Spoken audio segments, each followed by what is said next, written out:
Out of all the organizations we've studied, the Navy SEALs are probably right there on the cutting edge of deploying advanced technology to accelerate their performance in the field and to accelerate their performance in forming and leading teams. There are probably three major areas in their bodies and brains they focus on.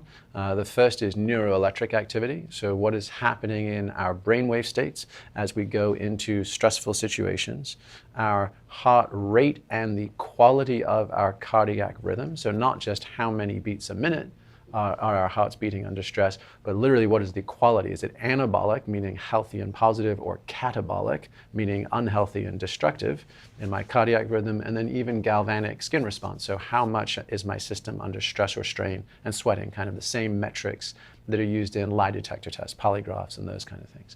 And they actually have very robust vests filled with sensors that will allow teams to go through operations and have commanders being able to see on a laptop up to 50 operators at once, and being able to monitor all of their activities in the field, see who's fallen down, see what their core body temperature is, see a host of biometrics in their mind gym, which is unique and specific to DevGru, which is more popularly known as SEAL Team 6, but their official name is Special Warfare Development Group. Those guys also have an entire center built called the Mind Gym, and it's dedicated to deeper dives for training and recovery. And amidst all the other tools that we've just discussed, they are also making use of sensory deprivation as a recovery and learning aid. And sensory deprivation tanks, which are usually they look like giant egg-shaped pods, and they're filled with basically lukewarm, super salty bath water that's very, very buoyant. So you go into them and you close the hatch and you're floating in pitch black darkness with no reference points.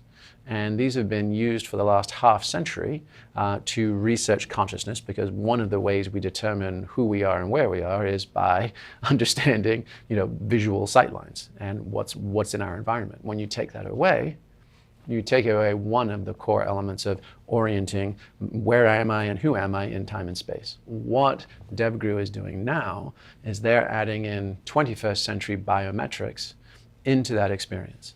And so they are adding audio and visual feedback, as well as biometrics. So again, brain waves and heart rate variability. And they're able to steer operators into an optimum state of physiological and neurological relaxation, and then introducing new content. And one of the examples that they shared with us was the learning of foreign languages. So obviously, special operators are special operators. They are highly trained, and there aren't enough of them to go around when the US is engaged in overt and covert conflict on at least 5 continents. It's essential that they understand solidly the language of the territories they're about to enter, so they can engage with locals, they can engage with allies, they can do what needs to be done.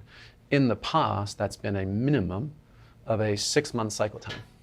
And so that you take highly trained operators and you have them sitting on the bench learning a foreign language before being deployed. That's incredibly inefficient. By combining these sensory deprivation tanks with next generation biofeedback, these guys have been able to reduce a 6-month cycle time in learning a foreign language down to 6 weeks. So that's basically cutting it in a quarter. And that is just by saying same people, same bodies, same brains, but just optimizing where they are to receive and learn and retain new content.